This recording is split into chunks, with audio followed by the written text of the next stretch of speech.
Okay, but I will try to get as many as I can. But just note that worst case is they will go in your second manuscripts. Okay. Also, let's see.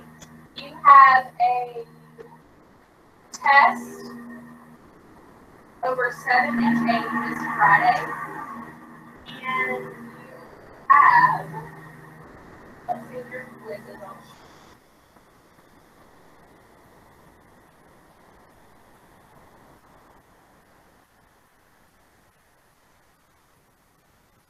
Okay, you have a quiz Wednesday. So your main, grades will be Wednesday, Chapter 8 quiz, mainly on Jefferson, we'll go on to Madison, and then Friday, test. Everything else will be a classwork, collective grade. Okay? So, now, what we're going to do is we're going to watch just a brief recap video on Barbary versus Madison.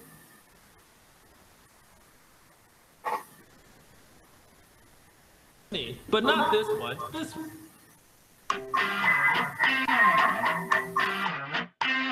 Hey, what's going on, AP people? We have Marbury versus Madison judicial review on the docket for you today. A very important court case that you need to understand, and it really helps lay the framework for every future court case. And we have John Marshall in here. Lots of key figures you need to be familiar with all this, so let's get going. To understand Marbury versus Madison, we have to go back to 1801 and the Judiciary Act of 1801, which was passed by Congress in early 1801 while John Adams is still president. This is actually the last couple months of Adams' administration. Keep in mind, it used to be that the president would be inaugurated on March 4th. So this is prior to March 4th when Thomas Jefferson comes in and John Adams is still president. Here's John Adams. And it increased the number of federal judges on many different levels of courts. As president, you know this from checks and balances, John Adams has the power to appoint the new judges. And some of these judges were called midnight judges because John Adams was literally the last couple days in office appointing these judges and staying up late writing out their papers to have them come into office. So some see this as a way for Federalists to remain in power. The election of 1800, many Federalists lost positions, obviously the presidency when Thomas Jefferson comes in, but also in Congress. So this last session of this old Congress creates this. And it's a way for the Federalists to keep power in the judicial branch. So we need to figure out, knowing that, who is Marbury and why is he suing this guy, Madison? Well, here's Marbury, and he was one of Adams's midnight judges. He never received his commission or papers from the Secretary of State. It was the job of the Secretary of State to deliver the papers. He never got them from Adams's Secretary of State. So it falls on Jefferson's Secretary of State, James Madison, to deliver Marbury's commission or his papers. But Madison says, absolutely not. I'm not giving him these papers. Marbury could not be a judge until he officially received his papers. So Marbury turns around and says, all right, you're not going to give me my papers? I'll sue you. So he takes him to court. It goes all the way to the Supreme Court. So the Supreme Court ruled that Marbury had a right to his commission. So is this a victory for Marbury? He's getting excited? Not quite. He's like, oh, too soon. He got excited too soon. So we're going to go back to the first Judiciary Act of 1789, which stated that the court could enforce the delivery of commissions. And this key word we're going to focus on here is enforce, because that is an executive branch thing. And the Supreme Court declared that part unconstitutional. They said, you know what? Marbury deserves his commission. He should have his commission. But it is unconstitutional for the Supreme Court to enforce the delivery of commissions. So essentially they're telling Marbury, we agree with you, but unfortunately there's not much we can do about it. So that's the background of it, but what we really want to focus on, what you need to be familiar with for your test, is the significance of the case. And this case established the principle of judicial review, and you need to know judicial review at all costs. It is the ability for the Supreme Court to be the sole interpreter of the Constitution And it can also declare laws unconstitutional. So they can say this law goes against the Constitution. This law is no longer to be enforced or on the books. And from 1803, John Marshall says that it is emphatically the province and duty of the judicial department to say what the law is. So from this moment forward, the Supreme Court can start to declare laws unconstitutional. You see, I have it underlined, circled. We got some firework stars, guys. Please make sure you know this. And this greatly expands the power of the Supreme Court, specifically, which is a part of the judicial branch. And this also helps to establish the judicial branch as an equal branch to the legislative and executive branches. We'll finish up with who is John Marshall. Well, he was the Chief Justice that presided over the case. Here's John Marshall, and he served for 34 years. And there's a lot of other court cases you need to know with John Marshall, but this is the big one that started it all. So some ideas to remember if you ever see any test questions about John Marshall. Well, he helped increase the power of the federal government, and we just saw how there by increasing the power of the Supreme Court. Some other future court decisions that his court makes is they helped promote business and the economy. And another theme you'll see under him is that the federal government became more powerful, and often it was at the expense of the state governments. And a very famous example of that is McCulloch versus Maryland. So if you want more info on his cases, I already have a video out called A Push Review Key Court Cases.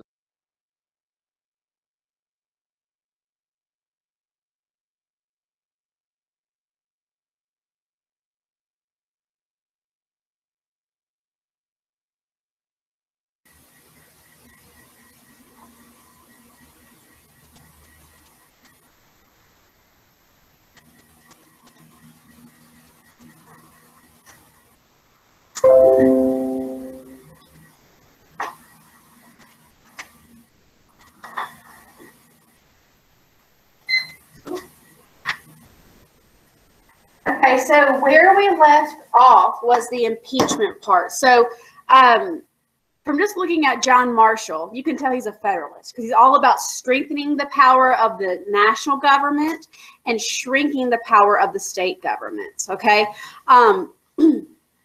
So what's going to happen is the Democratic Republicans, okay, even though like Marbury did not get his judgeship, they don't like it that the Federalist Chief Justice basically said, like, the Supreme Court and declare yourself unconstitutional. So they actually will try to get back at them by retaliating with impeachment. Okay, now impeachment should not be used as a political weapon, but we will see in history it tends to be used as a political weapon. Okay, so what's going to happen is, remember I told you how the Judiciary Act of 1801, it created 16 more judges, and John Adams will try to make them all Federalist. Okay, well now, even though Marbury is not a judge, that leaves like 15 Federalist judges there, okay? And so the Democratic Republicans are going to try to get rid of some, okay? And the way to get rid of it is a process called impeachment, okay? Impeachment is a two-part process, and most people, even adults, don't understand how impeachment happens, okay? And they don't understand the basic definition, okay? So I want to first point out, if you are an official and you are impeached, that does not mean removed, okay? You could be removed, but it does not, it's not an automatic ticket for removal. Do y'all see how a lot of people think, like a lot of, I remember one time I was at the Smithsonian Museum of American History, and there's this like section about like impeachment and like resignations and like, you know, it's like Nixon and Clinton and stuff like that. And there was this parent explaining to their child, like, look, you know, Sally, this is so-and-so. He was impeached. That means he was kicked out. And in my mind, I'm just like, that is not true, but I'm not going to be that like awkward stranger that's going to correct someone, because that is not my personality. But just know, a lot of people, and I've even had teachers sometimes like say, wait, Bill Clinton was impeached, means he was removed. I'm like, no. Okay. How it works is, step one, the House votes to charge the official with impeachment. It starts in the House of Representatives. Okay? Then step 2 means, okay, you've passed step 1. If this happens, step 1 happens, you are impeached. Okay? Step 2 means you now go to a trial that the Senate serves as like the jury, if you will. And that is to acquit you or to remove you. Okay? And again, how it works, if you were impeached, it does not mean you were removed from office. Okay? There have been 3 presidents. Wasn't Trump impeached? Okay, so 3 presidents now that have been impeached. Andrew Johnson, Bill Clinton, Donald Trump. Okay? They were impeached, but were they ever removed from office? No. So what that means is they made it like they got impeached. That means the House charged them with impeachment. Okay? But when it came down to the trial to remove or acquit, they all were acquitted. Okay? In terms of presidents, we've had 3 impeachments, but no removals. Okay? Nixon did not get him, like, he actually saw it coming, so he like quit. He just left office, so he didn't have to face all this stuff. Okay? But so the Democratic Republicans are going to use impeachment as a political weapon, okay, to try to get rid of some federal judges. Okay? And there's 2 examples. One they are successful with, and one they are not. Okay? You have John Pickering. Okay? That's him right there. And he was a federal judge for New Hampshire. He will be impeached. Okay? He is a judge and removed. So the House, controlled by Democratic Republicans, voted, and then the Senate, okay, controlled by Democratic Republicans, removed him. The reason is that he was basically an alcoholic, a severe alcoholic, and then he was doing things from the alcoholism that was breaking the rules. Okay, so he will be impeached and removed. Okay, but so then they're like, ooh, okay, we got one like dominoes. Let's see next. Okay, we have Samuel Chase. Okay, he is an associate justice of the Supreme Court. Justice of the Supreme Court. Okay, and long story short, okay. The House of, because he is very federalist. Does that make sense? Samuel Chase is very, very, very, very federalist. Okay? Technically, you're supposed to be as nonpartisan as you can. But just because it says you should be nonpartisan, think about it. Once you're in the Supreme Court, you're like, I'm going to do whatever. Okay? And the House impeaches him because it's like, you're too much of a federalist. You should be bipartisan, not partisan, whatever. Okay? The Senate, though, will acquit him, okay? And this is one of those things where it's like people recognize that impeachment as a political weapon can be very dangerous in terms of getting someone removed. Because, again, they're like, look, did he break the law? The Senate acquitted him because he didn't break the law. He was just very true to his opinion, his belief in the Federalist ideologies, okay? So Chase is impeached, but he is not, removed. And so it lets the Democratic Republicans know that impeachment shouldn't be the go-to as like trying to get your way, that political weapon. It didn't work with 2 of them. And so they kind of realized that that's not the way to get back at the Federalist. Okay? Yeah, and so it does point out, though, because he was impeached, even though he wasn't removed, that the Supreme Court should try to be, balanced and nonpartisan. But just because you should doesn't mean it actually happens in reality. Okay? Any questions there? My thing's dead, so I can't see. Okay, so Louisiana Purchase. I know y'all are familiar with this, but let's just do a quick recap, making sure. It was talking about after Marbury versus Madison, Ruthie, and we're talking about the impeachment of Chase and Pickering.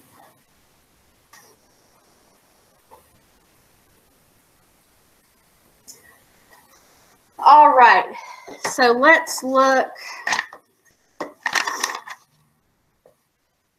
Yeah, so it's planned to try to impeach 2 Federalist judges.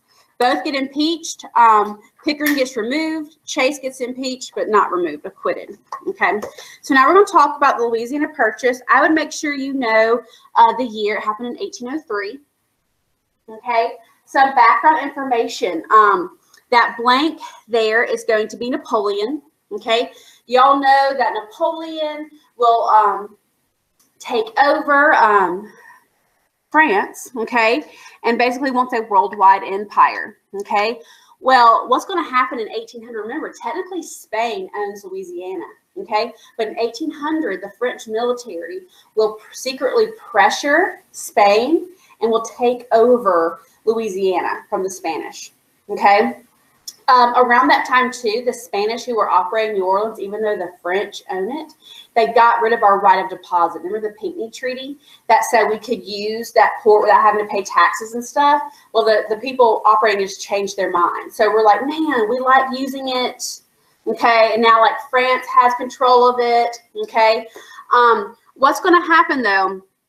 Around 1803, some things are going to happen. Napoleon's plans are going to change, okay? There are 2 big things. One is, and he does, like I said, he has Louisiana, okay? But he realizes, just like the British Empire and the American Revolution, he's starting to spread too thin. So he's going to think about giving up some of that Western Hemisphere empire so he can focus back on fighting which country? England, okay? So he's like, I'm being spread too thin. Let's get rid of some of this so I can focus more on England. Okay. And then there is the rebellion in Haiti, or Santo Domingo, or Dominguez, how you pronounce it, in Haiti. Okay. Western Hemisphere. Okay. Toussaint Louverture. What is interesting about the Haitian rebellion, in terms of world history, it is the first successful slave rebellion. The French controlled Haiti, or Santo Domingue. And Toussaint Louverture led this rebellion with the slaves, and they will fight the French military. The French military basically depleted because you have like yellow fever and all that kind of stuff, and the Haiti will basically get their freedom from France. So do you see how Napoleon's thinking about getting rid of some stuff with the Western Hemisphere so they can focus more on England, but also the Haitian rebellion plays a big role because it's like, yeah, we can't send our military there. Like we really do need to focus somewhere else now. Because we did, and look what happened to our French military. Okay, so that's what's going on in Napoleon's mind. Okay, and remember, because our right of deposit in New Orleans got taken away, we're kind of like, maybe we need to offer to buy. We just want a New Orleans. Okay, so letter B, it's the Haitian Rebellion. Okay, now why did Jefferson want New Orleans? Okay, first of all, it's the port. He wanted a more of a southern port for those western farmers. Okay, because think about it. If you go down the Mississippi River, it flows into New Orleans. Okay, and then a bigger body of water, and then you can make your way to Europe. Okay, but he wanted, remember, he's all about the agrarian lifestyle, and he wants an outlet for those western farmers. Okay, remember the West is like the Mississippi River. Okay. All right, so this is basically a real estate deal. Okay. And maybe you bought a house in the past couple of years, or your parents have, I would assume. But you make an offer, and then the person selling the house usually does a counter offer. Okay. So, Jefferson's not here, but he sends some diplomats there to negotiate. And we offer $10 million for just New Orleans. We just wanted that port city. Okay, that's all we wanted. $10 million for New Orleans. Okay, well, now we know about Napoleon. He's had the Haitian Rebellion. He knows he needs to give up some stuff so he can focus more on England. And he says, America, what if I offer you the entire territory, including New Orleans, for $15 million? Okay, that's like pennies an acre. Okay, and we're talking like over 500 million acres in the Louisiana Territory. Okay, this is huge. Okay, now, but here's the problem though, and again, it's the idea that we kind of have to snatch this offer because we know that Napoleon's ready to get rid of it, and if we don't take advantage of it, someone else like Spain could. And then we're like, that's going to might lead to a war and stuff. So this is where it's awkward. Where does it say anything about land purchases and the national government in the Constitution? It doesn't. Okay, so this is one of those examples of Thomas Jefferson abandoning his Jeffersonian principles. Okay, isn't it necessary and proper that we get this land? Okay, now he's not going to use the elastic clause because that sounds too much like Hamilton. So what he does is he looks where in the Constitution can I find some type of loophole. Okay, and basically it's where the president has the authority to negotiate treaties. Now, remember, the Senate approves treaties, but actually creating the treaties, that's the president. So he says, ooh, I can do a treaty to purchase land.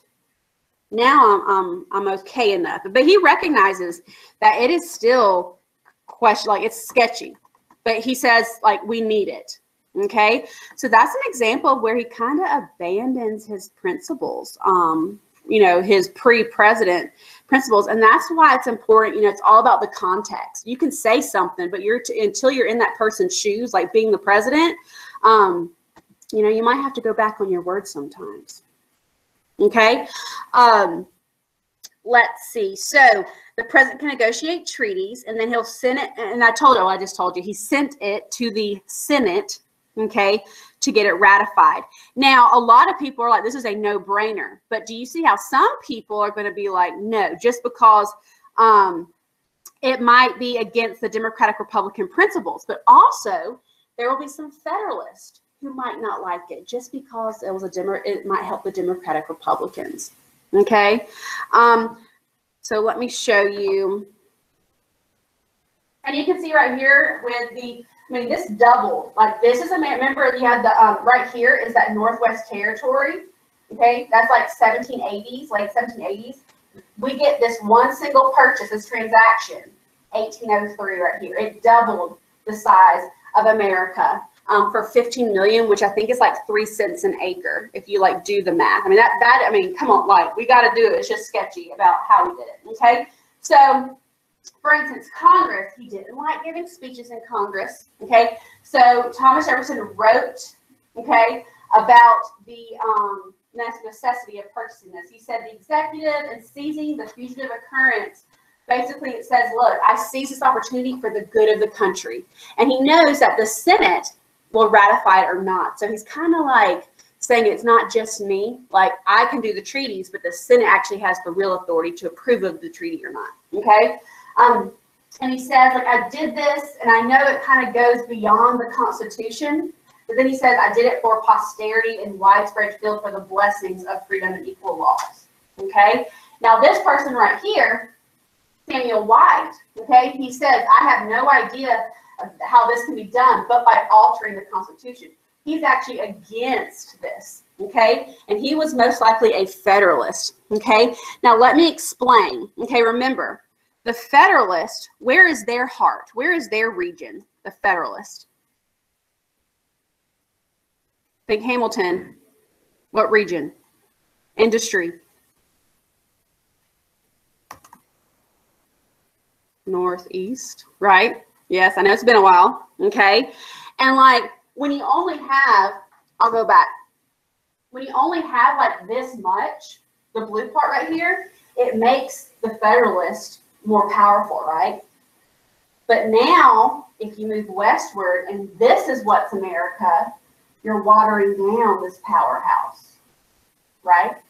So there were some Federalists who like agreed, like, ooh, yeah, get this land. We don't want the Spanish to get it. But they also were hesitant because they were like, this is going to weaken us, because this is going to promote agrarian stuff and Democratic Republican stuff. It's going to water down our Federalist stuff. Okay, but in the end, the treaty will be ratified. Okay, so let's see, significance. It set a precedent for land purchases. For instance, we will purchase Alaska through a treaty. So this is a precedent that Jefferson established. Okay, the Louisiana Purchase will open up more its western lands, causing, I'll just put NE for northeastern, the northeastern region to lose some power. But this will make Jefferson really popular because, again, he did this for our country. That's like the thing there. Let's see if there's anything. Okay, so now I just want to point out, this was top secret. You've probably heard of Lewis and Clark, but maybe not all the details. Lewis and Clark, this was top secret, okay? Constitutional dilemma, Jenna. It's Treaties Senate. Treaties Senate. What? Treaties. Okay, so here is, and if you look, 1804 to 1807, okay, this is a top secret mission, okay?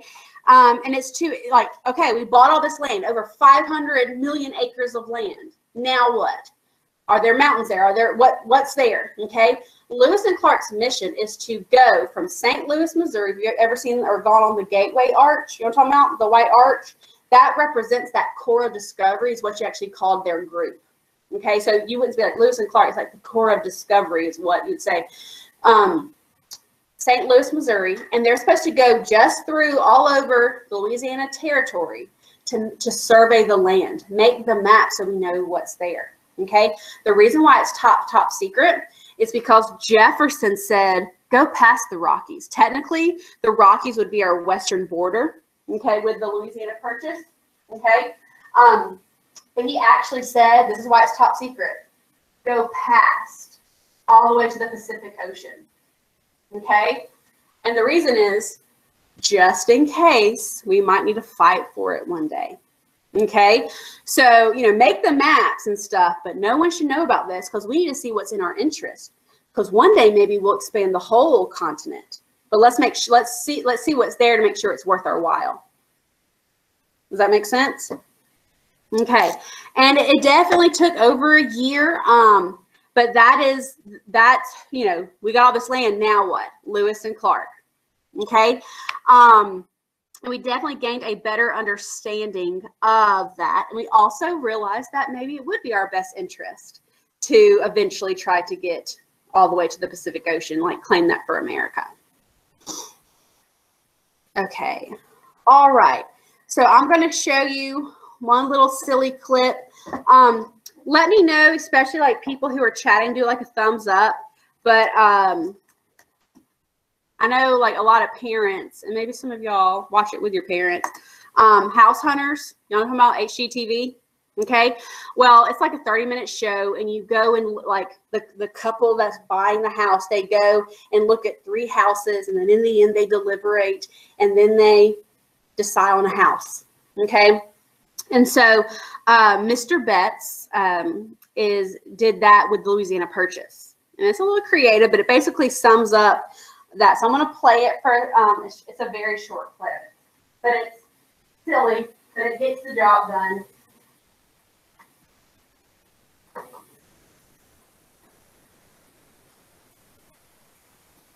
Privacy is not privacy, but Grammarly helps. This sentence is grammatically correct, but it's...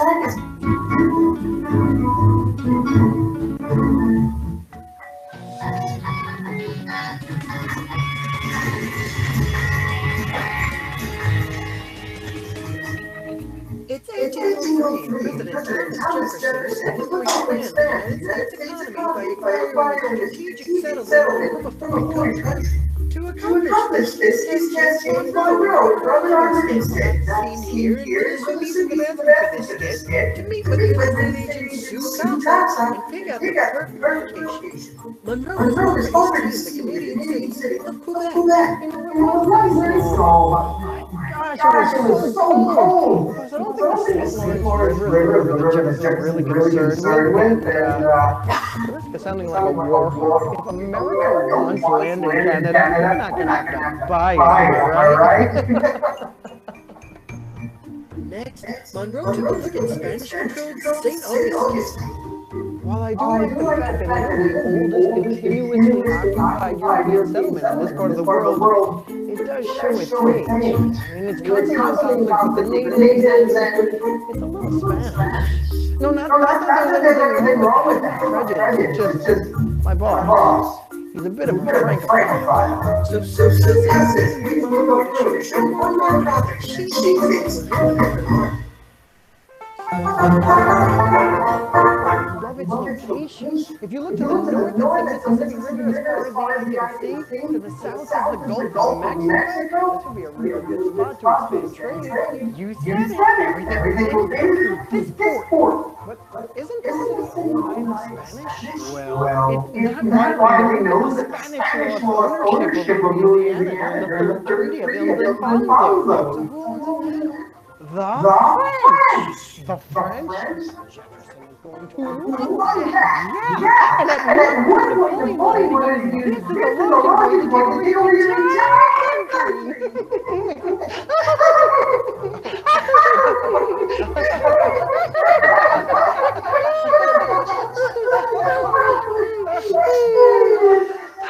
Anyway, with the slave reports and San Domingue, Napoleon is ready to abandon and flip this place from a tidy pocket. Well, looks great. What's the price? Between actual cash and cancellation of French debt, this pays for 15 million. Pretty high. Ceiling is 10 million. Well, there's one more thing. The property does come with a yard. Really? How big? 500 acres, 1,000 acres? 530 million. 530 million? Pretty much everything from the Mississippi River to the Rocky Mountains. Half a billion acres? Hope you have a lawnmower. Can you excuse me? Oh, yeah, sure. One second.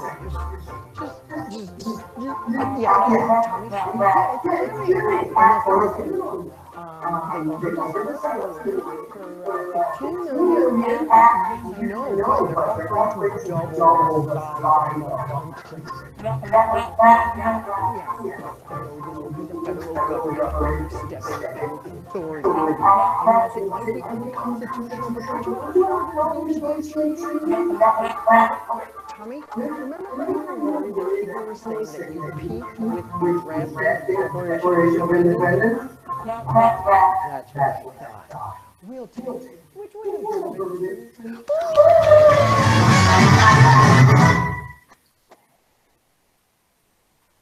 You know, it's a little corny but cute way of like recapping all that kind of stuff. So yeah, one more thing about Jefferson.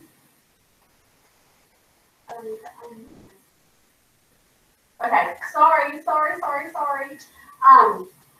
So 1804, Jefferson is very popular. That first term, he's definitely going to win. I mean, look at all the green there. That's Jefferson. Poor Charles P. Just a little bit there. Okay.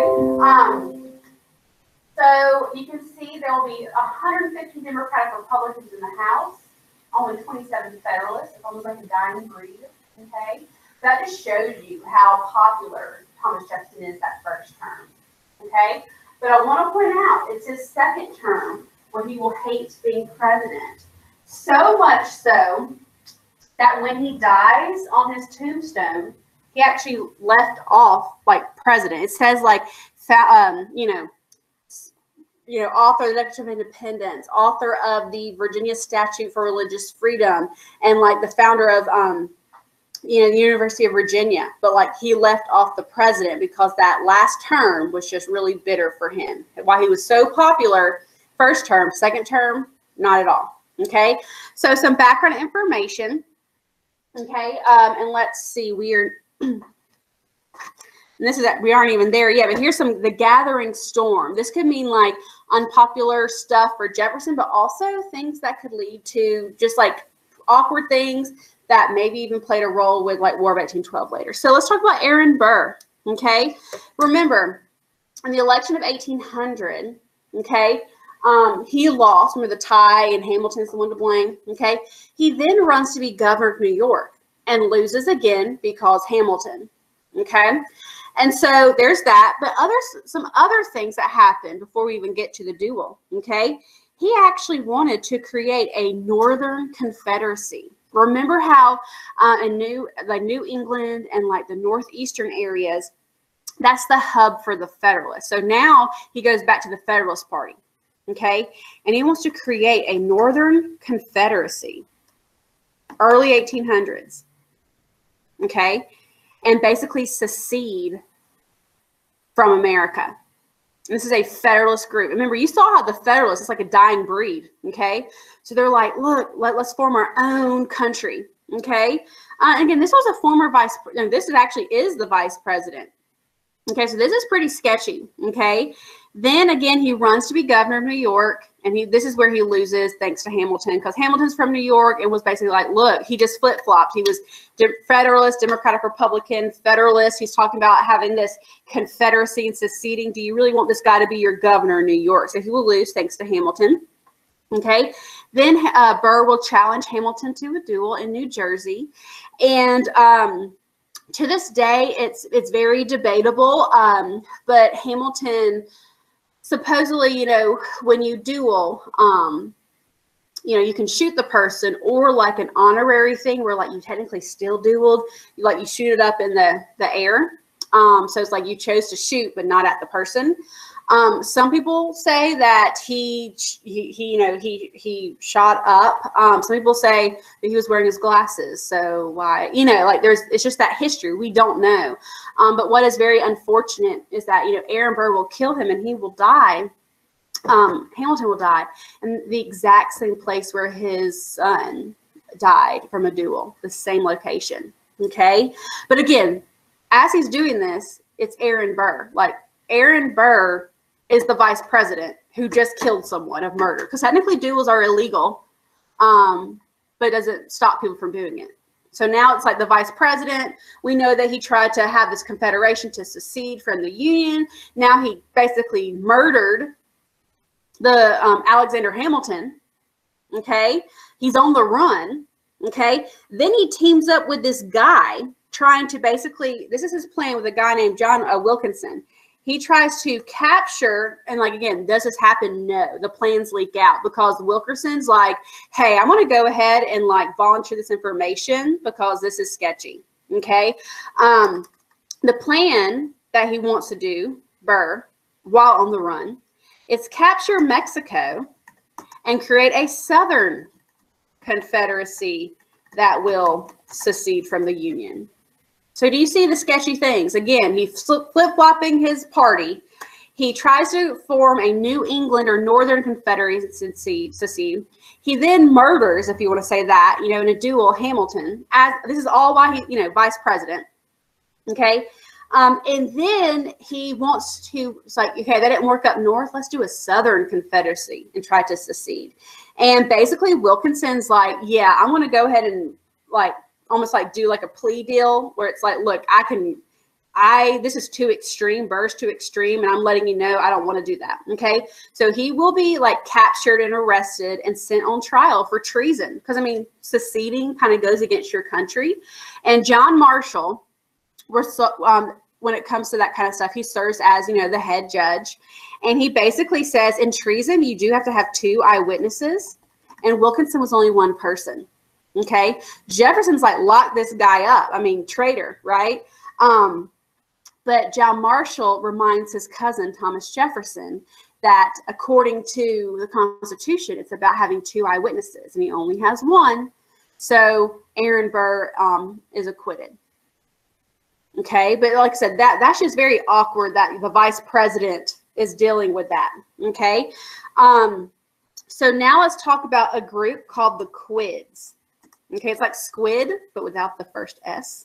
Okay, and basically it means like a dissenter, not religious dissenter. That's taken away back like chapter 2. Okay, just like a quid means, in this case, it's your traditional Democratic Republicans. Okay, they are the ones who would support Jefferson when he was a cabinet member, Secretary of State, the original Democratic Republicans.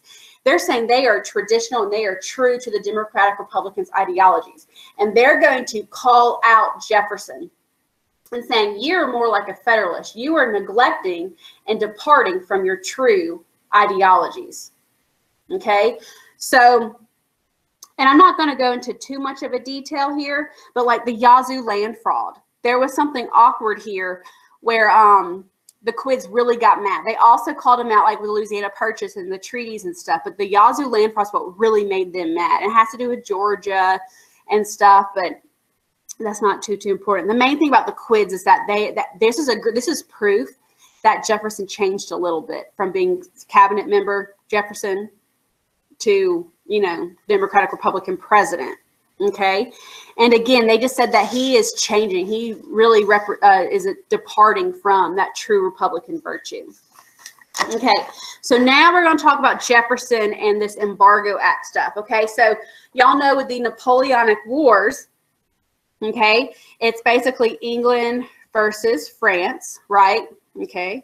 And we know that there's something called the French. Do y'all remember what it's called, where it's like the French blockade and like the French trade stuff? Like this is something like Napoleon established. Y'all remember?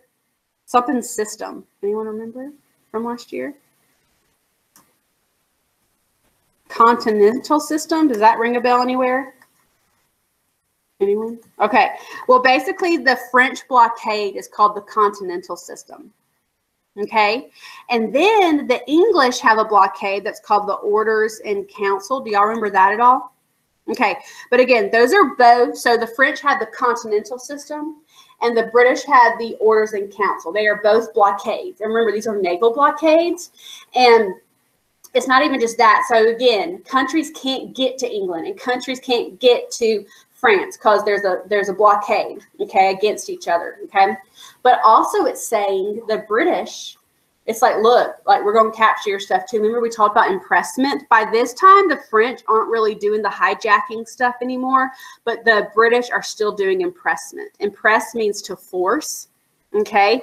And here's a picture of impressment right here. You can see that like these are just U.S. merchants. You have the British Navy at gunpoint forcing them to the British Navy. Okay. And this is, like I said, both sides are having a blockade, but the British are really doing this impressment. And like Jefferson wants to follow Adams and Washington's precedent of neutrality here. Okay. And one example of this impressment is the Chesapeake Leopard affair. Okay. You had the British ship, the Leopard, basically hijacked the USS Chesapeake. Okay. And there was an incident where like there were 4 deserters that they seized, and there will be some Americans who are killed. And again, are they sailors, like naval sailors? No, they're just merchants selling their product on a boat. Okay. This event right here, this incident could get us in a war. But again, Jefferson doesn't want to go to war. So what he does is a little extreme way to prevent war. He will get Congress to pass, and he will enthusiastically sign it into law, the Embargo Act of 1807. Okay. This, in terms of popularity, this is what makes his popularity wane or decrease. Okay. So, it's an extreme way of neutrality, okay?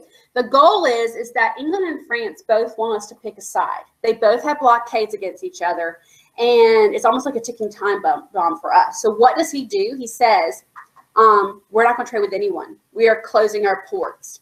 Any American ship, battleship, merchant ship, whatever, any vessel cannot leave American ports. Now, foreign policy-wise, he did this to avoid war, right? This is like ultimate neutrality because he knows, like, the British could capture our ships again in an impressment, right? But he says that won't happen if we don't use our ships. We can't use our ships, okay? But why it's going to lead to like unpopularity? Lots of people's jobs are merchants selling things around the world, and like they're basically now unemployed. He actually had death threats. From, I think it was Boston, that was like, hey, I dare you to come to my house and I'll show you what it's like, you know, like it was really bad. And like, for instance, New England is, because they're all about merchants, they're going to really hurt their economy, all because of foreign policy, okay, trying to be neutral, okay.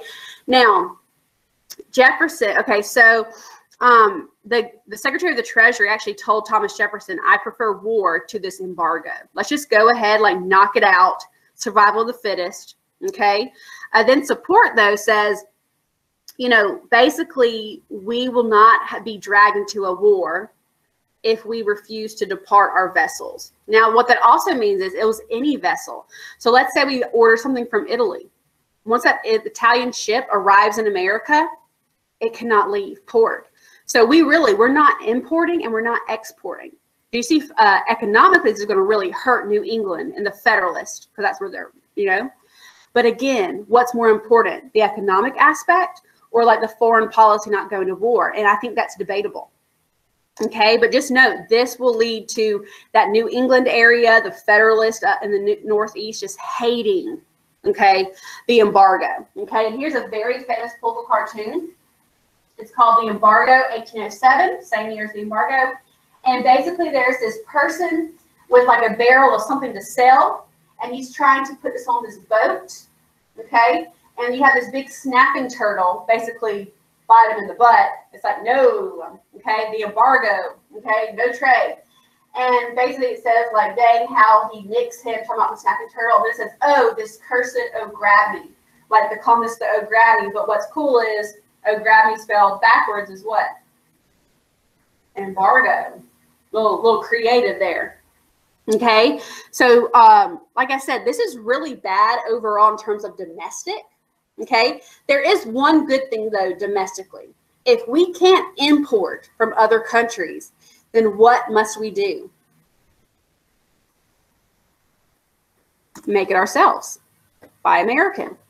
Okay, so we will become more like self-sufficient in the long run. Okay, but like short term, people up in New England are like, let's kill Jefferson basically. Okay, but in the long term, our industry actually prospered because we could not buy it. Now merchants, that stinks for them, right? But the actual New England northern industries, that's going to be great. Okay, so it prohibited vessels from departing foreign American ports. Okay, the last few days in Jefferson's office, he will ask for it to be repealed by Congress. Okay, because again, overall, it did hurt more than help. Okay, one good thing though is that the embargo will promote American industry. Because if you can't, and we were dependent on the British, well, right, you can't buy it, so we have to make it ourselves. Okay, so that's like, we'll talk about the cause of the War of 1812 a little bit later this week, but you can tell that one like reason for the War of 1812 is like this trade awkwardness. Okay, like England, France, impressment. Okay, like I said, I already talked about this. Now, of course, there will be some people violating the law and smuggling, just like with the Navigation Acts. Okay, we spent $108 million. And now it's down to our exports, not spent, sorry, to $22 million. So look how much money Americans are not making worldwide now, okay? And really high unemployment, okay? And was the embargo effective? And like, because again, it was just like, don't make us pick a side. We don't like the blockades. This would hopefully lift it. Did it work? No. The Continental System and the Orders in Council, those blockades were still in place. Okay, so let's go back to Jefferson really quick, his ideologies. Just remember, he's all about, this is like founder, Secretary of State, okay? All about states' rights, strong local and state government, a strict constructionist, meaning a strict interpretation. You know, he wants America to be known as, you know, agrarian, very, you know, the common man, the farmer is the backbone of American society. He's anti-British, he's pro-France, okay? So, let's look at some things, okay? This is also part of that true democratic republicans. He wants to eliminate, you know, monarchs and like aristocratic, you know, traditions. He wants to focus on agrarian society. He wants to expand, okay? He wants to limit the power of the federal government against all the agriculture. He believes that we could possibly force things through economic stuff like the embargo. And then, yeah, okay. So now what we're going to do is there's an activity you can do with your group, and basically it's asking the question, was Jefferson Jeffersonian? When we talk about Jeffersonian, that means like 1790s Jefferson, okay? But we're looking to see, think of it like continuity and change over time. Some things changed and some things didn't. For instance, I told you that he, as president, that revolution of 1800, he decreased the size of the military, right? He also wanted to decrease spending so we have a balanced budget, okay? He will repeal the whiskey tax, the excise tax. So those are things that are all like more Democratic Republican that he changed, okay? He also, in his cabinet, he appointed all Democratic Republicans. He was like, you know, I'm not going to be a martyr like Washington and just have my cabinet just have conflict all the time. I'll make it easy. All Democratic Republican, okay? He did allow the bank to continue because he said it'll expire in a couple of years and I'll pick my battles, okay? But think about, so that just shows you like the revolution of 1800 where he did live up to some, you know, Democratic Republican stuff. But what you're going to do, you can work in your groups, and it basically is about, was he, as president, was he truly Jeffersonian? Okay, so let me.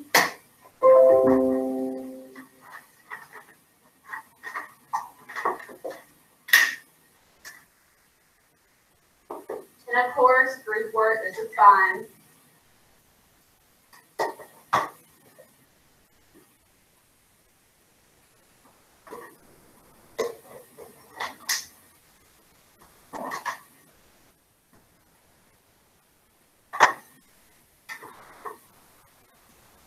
Okay, so you can see, I'm loading this up right now. You can divide and conquer, maybe do like 2 people per whatever, but here are a couple of instances, and some of the stuff you already know, okay? But this is just like a recap of Jefferson as president. There are a couple of things you just click on, it gives you a quick synopsis, and then you just write, you fill it in. You know, was this a departure? Or was this a continuity? Okay, and I'm going to add this here, Jeffersonian, meaning like I'm going to put continuity, things that stayed the same. Okay, or change. Okay, so I'll type this in, but basically, why or why not? I just added, like, basically tell me, was this a change or a continuity? And then it gives a quick little piece of evidence. And then it says give the man a grade. So I don't care if you do like 1 out of 10, A through F, but as president and stuff, you think this was an effective thing or not for America. Okay? People who are online, do y'all have any questions?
Yes, Ruthie, hold on. Let me turn the volume up.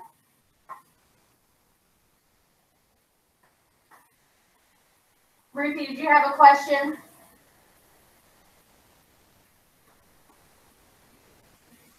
Okay, no worries. Okay, like I said, y'all can listen to music, whatever.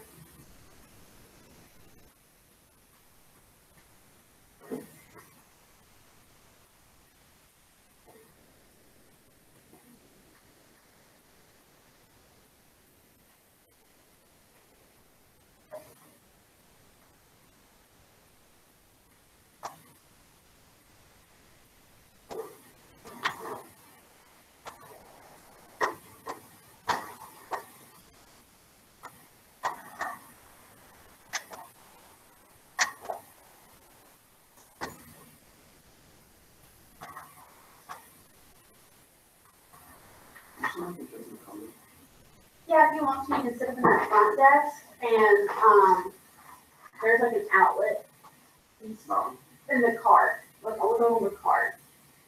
See, there's like an outlet on the cart. You can use that. And you can unplug my Chromebook charger and use mine if you want to. That's fine. You can move on the spot. It's 200 to desk.